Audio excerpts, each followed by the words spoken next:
សិល្បៈនៃការមិនអើពើមិនមែនជាការរត់គេចពីបញ្ហាឡើយតែវាជាការជ្រើសរើសដ៏ឆ្លាតវៃថាតើរឿងណាខ្លះដែលស័ក្តិសមនឹងទទួលបានការយកចិត្តទុកដាក់ពីយើងនៅក្នុងពិភពលោកមួយដែលពោរពេញដោយការរំខាននិងសម្លេងរំខានពីគ្រប់ទិសទីធម្មពលចិត្តរបស់យើងប្រៀបដូចជាថ្មទូរស័ព្ទដែលមានកំណត់បើអ្នកចំណាយវាទៅលើគ្រប់រឿងដែលហោះកាត់មុខអ្នកនោះអ្នកនឹងមិនសល់ធម្មពលសម្រាប់កសាងក្តីសុបិនឬក៏មើលថែមនុស្សដែលអ្នកស្រឡាញ់បានឡើយការរៀនធ្វើមិនដឹងមិនឮមិនមែនមានន័យថាអ្នកជាមនុស្សប្រងើយកន្តើយឬក៏ទន់ខ្សោយនោះទេប៉ុន្តែវាជាការបង្ហាញពីភាពម្ចាស់ការលើខ្លួនឯងនិងយល់កាន់តែច្បាស់អំពីតម្លៃនៃពេលវេលាការមិនអើពើគឺជាខែលការពារសន្តិភាពក្នុងចិត្តដើម្បីឲ្យយើងមានស្មារតីមូលទៅលើអ្វីដែលសំខាន់ពិតប្រាកដនិងជួយឲ្យយើងដើរទៅមុខបានឆ្ងាយជាងមុនដោយមិនមានសម្ពាធដែលមិនចាំបាច់មកយាយីខាងក្រោមនេះជារឿង5យ៉ាងដែលអ្នកគួររៀនមិនអើពើដើម្បីរក្សាសន្តិភាពផ្លូវចិត្ត 1. មតិរិះគន់ដែលគ្មានន័យពីអ្នកដទៃកុំឲ្យពាក្យសម្ដីរបស់អ្នកដទៃមកកំណត់តម្លៃឬផ្លូវនៃជីវិតរបស់អ្នកការរិះគន់ដើម្បីស្ថាបនាគឺជាមេរៀនដែលយើងគួរយកមកពិចារណាតែការរិះគន់ក្នុងបំណងជន់ពន្លិចឬការនិយាយដើមដោយគ្មានការពិតគឺជារឿងដែលអ្នកត្រូវរៀនធ្វើមិនដឹងមិនឮដើម្បីកុំឲ្យវាបំផ្លាញក្តីសុខរបស់អ្នកដឹងទេនៅក្នុងជីវិតនេះមិនថាអ្នកធ្វើល្អប៉ុណ្ណាក៏នៅតែមានមនុស្សដែលមិនពេញចិត្តនឹងអ្នកដែរមនុស្សខ្លះរិះគន់អ្នកមិនមែនដោយសារតែអ្នកធ្វើមិនល្អទេប៉ុន្តែដោយសារពួកគេកំពុងមានបញ្ហាជាមួយខ្លួនឯង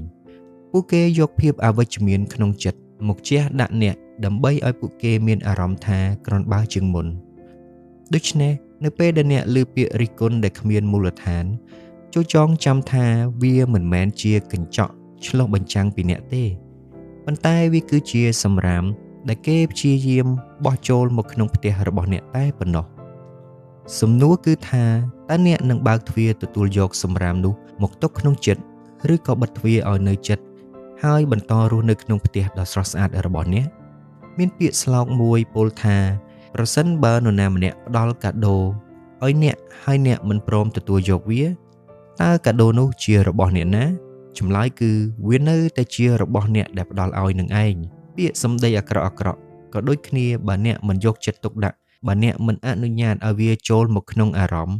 នោះពាក្យទាំងនោះនឹងត្រឡប់ទៅរកម្ចាស់ដើមវិញដោយស្វ័យប្រវត្តិការរៀនធ្វើមិនអើពើក្នុងចំណុចនេះមិនមែនជាការបង្ហាញពីភាពទន់ខ្សោយឬភាពអំនួតនោះទេ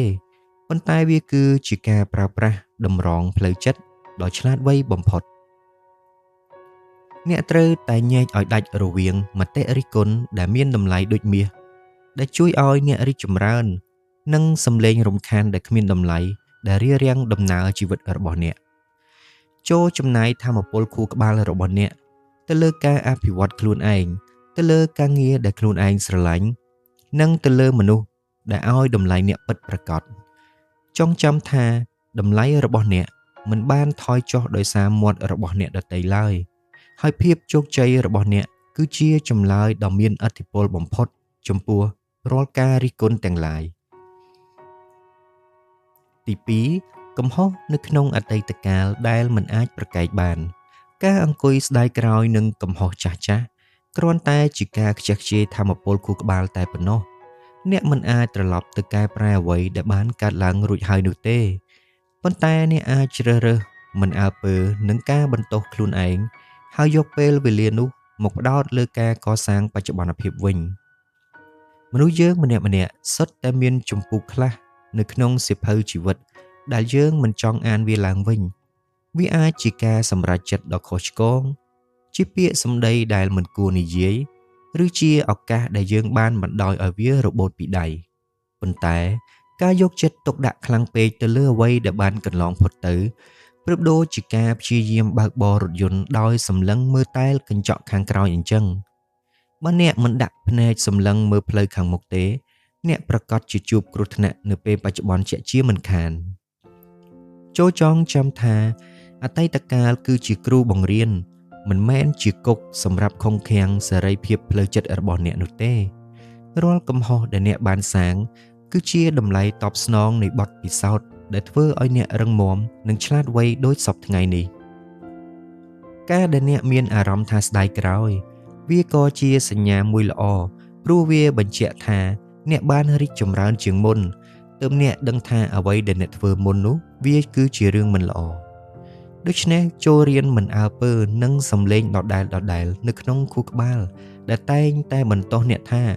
ចុះបើកាលនោះខ្ញុំធ្វើបែបនេះវិញឬក៏ខ្ញុំមិនគួរធ្វើបែបនោះសោះពាក្យថាចុះបើគឺជាសត្រូវនៃសន្តិភាពផ្លូវចិត្តអ្នកត្រូវហ៊ានអត់ទោសឲ្យខ្លួនឯងទទួលស្គាល់ថាអ្នកនៅពេលនោះបានធ្វើល្អបំផុតតាមការយល់ដឹងដែលអ្នកមាននៅពេលនោះការបិទបញ្ជីអតីតកាលមិនមែនជាការបំភ្លេចចោលនៅមេរៀននោះទេប៉ុន្តែវាគឺជាការដោះលែងឲ្យខ្លួនឯងមានសេរីភាពពីច្រវាក់នៃភាពខុសឆ្គងចូលយកធម៌ពលដែលអ្នកធ្លាប់ប្រើ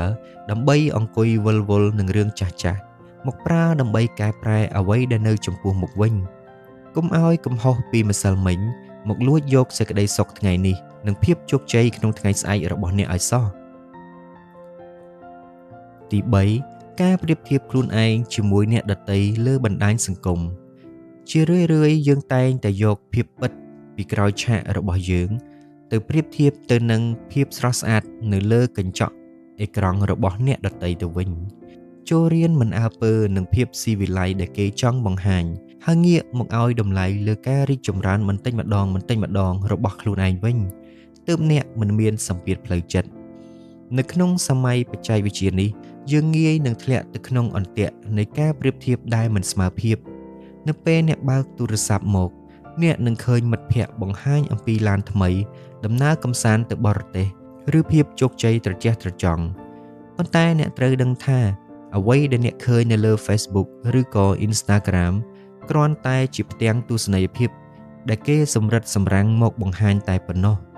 គ្មាននរណាម្នាក់បង្ហោះរូបភាពដែលខ្លួនបរាជ័យរូបភាពដែលខ្លួនកំពុងយំសោកឬរូបភាពដែលខ្លួនកំពុងអស់សង្ឃឹមនោះទេមនុស្សភាគតិចណាស់ដែលធ្វើបែបនេះការយកជីវិតពិតរបស់អ្នកដែលពោរពេញទៅដោយការតស៊ូនិងការខិតខំពីក្រោយឆាកទៅប្រៀបធៀបទៅនឹងចំណុចកំពូលនៃជីវិតរបស់អ្នកដទៃគឺជារឿងអយុត្តិធម៌បំផុតសម្រាប់ខ្លួនឯងវាមិនខុសពីការដែលអ្នកទើបតែសរសេរចម្ពោះទី1នៃសៀវភៅជីវិតរបស់អ្នកហើយយកទៅប្រៀបធៀបនឹងចម្ពោះទី20នៃជីវិតរបស់អ្នកដទៃនោះទេការធ្វើបែបនេះមិនបានផ្ដល់ផលចំណេញអ្វីក្រៅពីការបង្កើតនូវអារម្មណ៍ច្រណែនភាពតូចចិត្តនិងសម្ពាធផ្លូវចិត្តដែលមិនចាំបាច់ឡើយចូលរៀនមិនអើពើនឹងពន្លឺដែលចាំងភ្នែកពីអេក្រង់ទូរស័ព្ទហើយងាកមកផ្ដោតលើពន្លឺនៅក្នុងចិត្តរបស់ខ្លួនឯងវិញជីវិតគឺជាការរត់ប្រណាំងឯកជនមិនមែនជាការប្រកួតប្រជែងជាមួយនរណាម្នាក់ឡើយ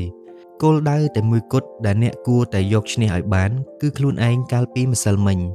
ប្រសិនបើថ្ងៃនេះអ្នកបានដើរឆ្ងាយជាងម្សិលមិញតែមួយជំហាននោះអ្នកគឺជាអ្នកឈ្នះហើយចូលប្រើប្រាស់បណ្ដាញសង្គមឲ្យคล้ายទៅជាឧបករណ៍សម្រាប់ស្វែងរកកត្តាចម្រុញចិត្តមិនមែនសម្រាប់បំបាក់ទឹកចិត្តខ្លួនឯងទេនៅពេលដែលអ្នកឈប់ខ្វល់ខ្វាយពីល្បឿននៃជីវិតរបស់អ្នកដទៃអ្នកនឹងមានអារម្មណ៍ថាជីវិតរបស់អ្នកមានភាពស្រាលស្រឡះហើយអ្នកនឹងមានថាមពលកាន់តែច្រើនដើម្បីសាងសង់សេចក្តីសុខក្នុងពិភពពិតរបស់អ្នកជាជាងការដេញតាមសេចក្តីសុខដែលគេបង្កើតឡើងដើម្បីតែបង្អួតគ្នាទី4មនុស្សដែលនាំមកនៅតែថាមពលអវិជ្ជមានមនុស្សខ្លះចូលមកក្នុងជីវិតយើងដើម្បីតែផ្ដល់ការរអ៊ូរទាំការត្អូញត្អែនិងការសង្ស័យការមិនអើពើនឹងមនុស្សប្រភេទនេះមិនមែនមានន័យថាអ្នកចិត្តអាក្រក់នោះទេប៉ុន្តែវាគឺជាការកំណត់ព្រំដែនដើម្បីការពារសុខភាពផ្លូវចិត្តរបស់អ្នកមិនឲ្យឆ្លងនៅមេរោគអវិជ្ជមានពីពួកគេអ្នកត្រូវដឹងថាថាមពលអវិជ្ជមានគឺជាជំងឺឆ្លងប្រសិនបើអ្នកចំណាយពេលពេញមួយថ្ងៃជាមួយមនុស្សដែលចាំតែចាប់កំហុសរបស់អ្នកដទៃមនុស្សដែលមើលឃើញពិភពលោកក្នុងពណ៌ខ្មៅងងឹតឬមនុស្សដែលតែងតែទាញអ្នកឲ្យធ្លាក់ទឹកចិត្តរាល់ពេលដែលអ្នកចង់ងើបឈរនោះមិនយូរមិនឆាប់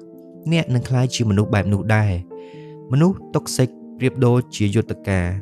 ដែលចាំតែទាញនាវាជីវិតរបស់អ្នកឲ្យលិចចុះមិនអនុញ្ញាតឲ្យអ្នកចេញដំណើរទៅរកមហាសមុទ្រនៃសេចក្តីសុខបានឡើយការរៀនមិនអើពើក្នុងចំណុចនេះពេលខ្លះទាមទារឲ្យអ្នកមានចិត្តដាច់បន្តិចវាមានន័យថា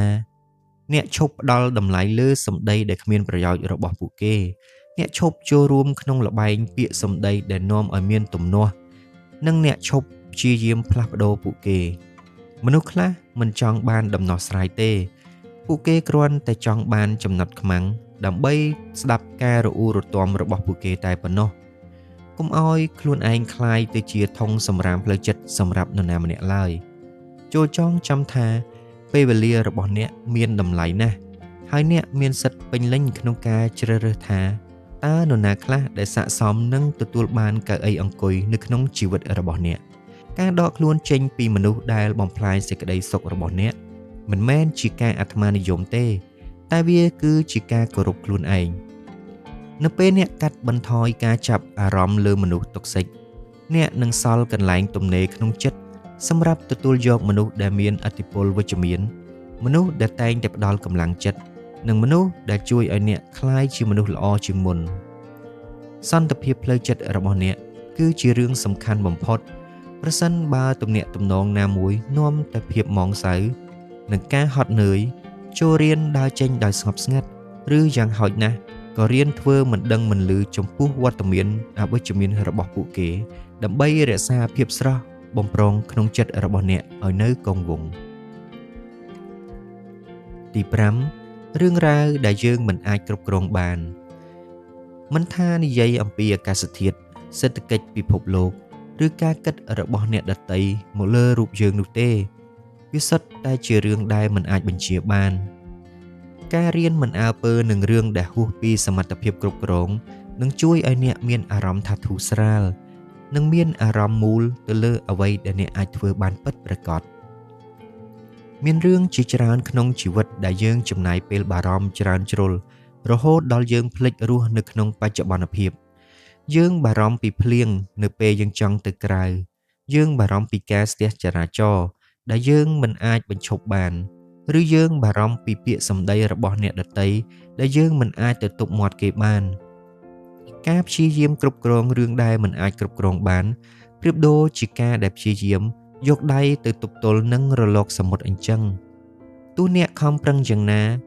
ក៏រលកនៅតែបោកបក់មកដដែលអ្វីដែលអ្នកទទួលបានគឺមានតែភាពហត់នឿយនិងការខកចិត្តតែប៉ុណ្ណោះចូលរៀនប្រើក្បួនពុទ្ធិក្នុងការរស់នៅប្រសិនបើបញ្ហាមួយអាចដោះស្រាយបានហេតុអ្វីត្រូវបារម្ភហើយប្រសិនបើបញ្ហានោះមិនអាចដោះស្រាយបានតើការបារម្ភមានប្រយោជន៍អ្វីការមិនអើពើក្នុងចំណុចនេះមិនមែនជាការបោះបង់ទំនួលខុសត្រូវទេប៉ុន្តែវាជាការទទួលស្គាល់ការពិតវាគឺជាការដឹងថាតើកន្លែងណាដែលថាមពលរបស់យើងមានឥទ្ធិពលនិងកន្លែងណាដែលយើងគួរតែបណ្ដោយតាមធម្មជាតិនៅពេលដែលអ្នកឈប់ចំណាយពេលខ្វល់ខ្វាយនឹងរឿងដែលហួសពីសមត្ថភាពអ្នកនឹងឃើញថាអ្នកមានថាមពលមហាសាលដែលនៅសេសសល់ចូលយកថាមពលនោះមកប្រើដើម្បីគ្រប់គ្រងពិភពលោកតូចៗរបស់អ្នកវិញដូចជាការគ្រប់គ្រងអារម្មណ៍ខ្លួនឯង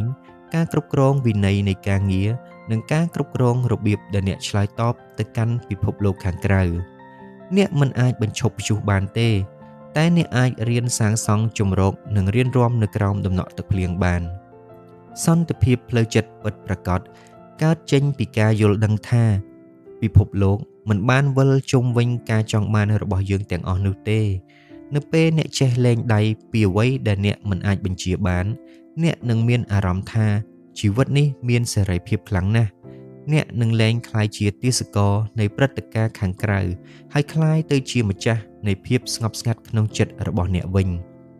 ចូលផ្ដោតលើអ្វីដែលអ្នកមាននៅក្នុងដៃហើយទុកឲ្យរឿងដែលនៅឆ្ងាយហួសពីការគ្រប់គ្រងហោះទៅតាមខ្យល់ទៅចុះសន្តិភាពផ្លូវចិត្តមិនមែនកើតឡើងដោយចៃដន្យនោះទេ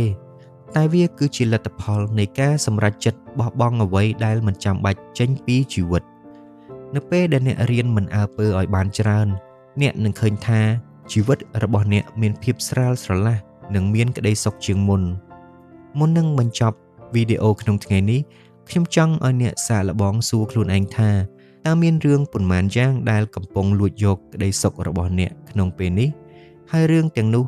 តើវាស័ក្តិសមនឹងទទួលបានពេលវេលាដ៏មានតម្លៃរបស់អ្នកដែរឬទេ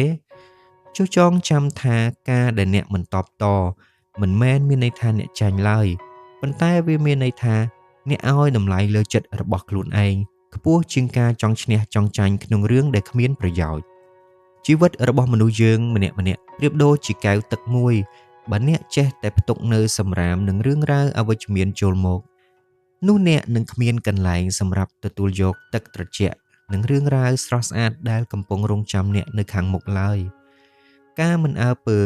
គឺជាការសម្អាតកែវជីវិតរបស់អ្នកឲ្យស្អាតជានិច្ចដើម្បីត្រៀមខ្លួនទទួលយកនៅឱកាសថ្មីៗថាមពលថ្មីៗនិងសេចក្តីសុខពិតប្រាកដសូមកុំភ្លេចថាអ្នកគឺជាអ្នកដឹកនាំនៃជីវិតខ្លួនឯងកុំបណ្ដោយឲ្យពាក្យសម្ដីរបស់អ្នកដទៃកំហុសក្នុងអតីតកាលឬក៏សម្ពាធពីបណ្ដាញសង្គមមកធ្វើជាអ្នកបញ្ជាវាសនារបស់អ្នកចូលដើរទៅមុខដោយភាពជឿជាក់ជាមួយនឹងស្នាមញញឹមនិងបេះដូងដែលស្ងប់ស្ងាត់បំផុតសូមអរគុណសម្រាប់ការទស្សនាវីដេអូរបស់ខ្ញុំក្នុងថ្ងៃនេះសង្ឃឹមថាអ្នកនឹងរកឃើញសិល្បៈនៃការមិនអើពើនៅក្នុងខ្លួនអ្នកដើម្បីកសាងជីវិតដែលពោរពេញទៅដោយសន្តិភាពនិងភាពរីកចម្រើនជួបគ្នានៅអេពីសូតក្រោយសូមឲ្យថ្ងៃនេះជាថ្ងៃដ៏អស្ចារ្យសម្រាប់បងប្អូនទាំងអស់គ្នាសូមជម្រាបលា